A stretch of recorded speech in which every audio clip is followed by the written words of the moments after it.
If you want peace, prepare for war. Shastra and Shastra, they all had to be studied together.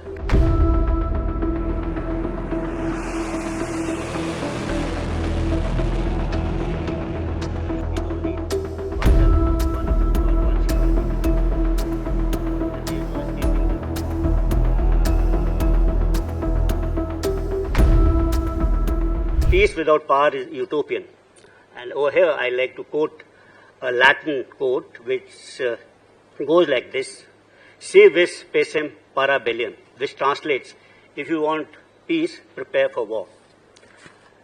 This is also aptly captured in the poem of Ramdhari Singh Dinkar, that's Shakti and Shaba, in which he says that Shama shobhti us bhujanko, jiske paas garal ho, uska kya jo dantहीन विश्रहित Vineet सरल हो. सहनशीलता दया शबा को तभी पूछता जग है, बल का दर्प चमकता जब उसके पीछे जगमग है. I think this is very important. As regard the theme of today's seminar for this inaugural session of Ran Samvad, we have impact of technology in warfare. In Arthashastra, Kautilya or Chanakya speaks about Shakti, Utsah and Yukti, that is strength, motivation and strategy, as essentials for victory. Technology today actually enhances all these three, Shakti, Utsah, as well as Yukti. In contemporary times, the impact of technology is multidimensional, outpacing the human ability to comprehend and anticipate. It is, as this is just a keynote address and there are full 2 days of things to follow, I will not be talking about technology. Much has been said actually, and the pace has been set by Devendra Sharma, GOCNC RTRAC. Maybe I'll talk about my impressions of technology and how it's influencing warfare towards my concluding remarks. I hope this particular seminar, apart from technology, will also focus upon what kind of wars will happen in future, the background for this. And in my view, there are 4 essential trends which I foresee. Maybe we can debate upon this. First is, I think, there is an increased propensity amongst nations and governments to use force, actually. And this is happening because political objectives today can be achieved by short-duration conflicts. The second thing is precision strikes can cause, they create very little collateral damage, and hence the cost of war for nations is less. So hence there is a propensity to use force. And then there exists a mechanism of escalation control. So escalation control as a term wasn't existing a couple of years back. So this is there, and hence there is an increasing propensity to use force for attainment of political objectives. The second trend which I see is lack of distinction between war and peace. This particular era, which we knew in the past of declared wars, I think that's all over. Contemporary warfare today is a kind of a continuum of 5 C's, which I call as competition, crisis, confrontation, conflict and combat, combat beating war. The third important thing is, I think, importance of people. That is, a modern state, if you look at a modern state, it comprises of 3 essential elements. One is territory, then the ideology of the state, and lastly is the people who comprise that particular state. In the past wars, because of territory and ideology, people were sacrificed, soldiers were sacrificed on the altar of these particular 2. But today I think people have gained this importance, and you would have seen that in recent conflicts, that nations pay importance to people. Each and every single man is important. The fourth important trend I think we can debate is the matrices of victory. And how do we perceive victory? This also, I think, is changing. In the past, matrices of victory probably were defined by losses inflicted in terms of men and equipment on the adversary. It could be defined in terms of prisoners of war captured. In 1971, we had this 95,000 Pakistanis captured. We could be about loss of territory or gain of territory, or loss of strategic assets or of national symbols, like Queen Elizabeth in World War II, a big ship that are lost.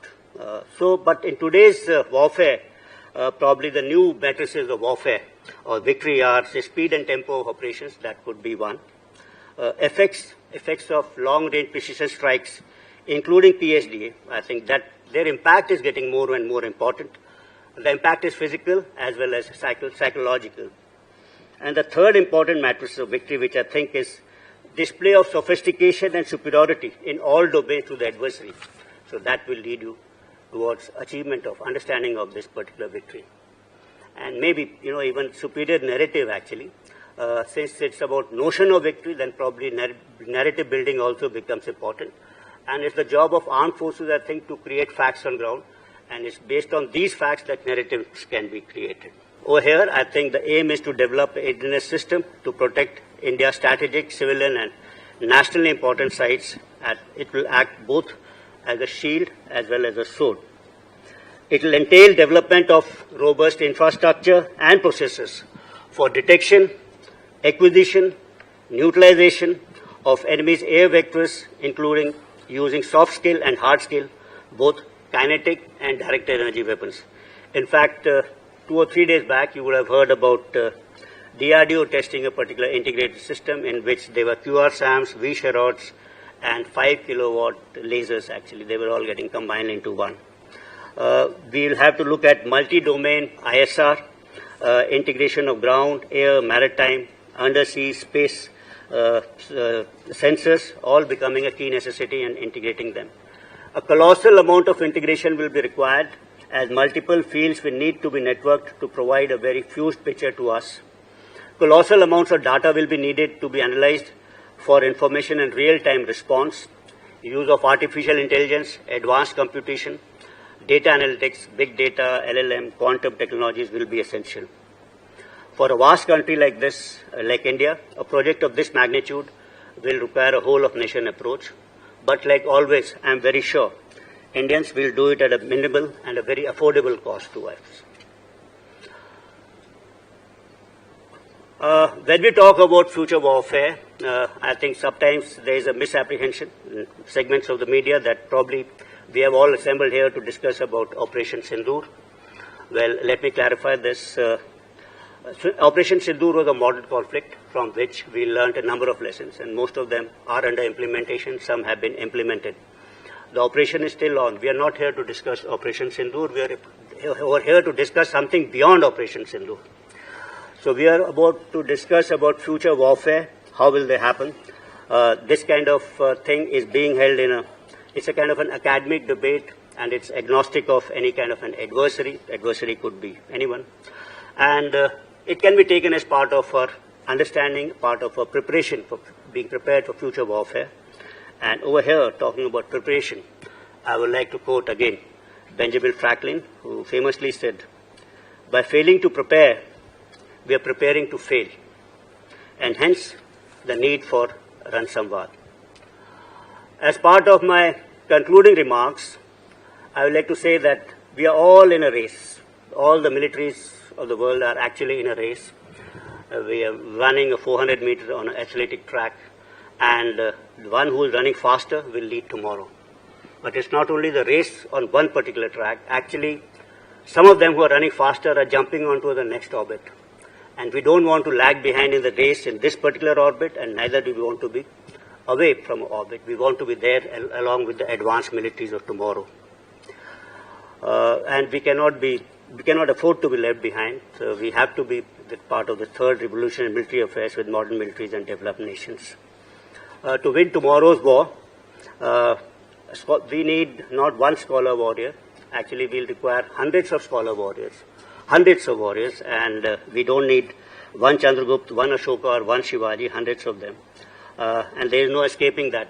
Shastra and Shastra, they all have to be studied together.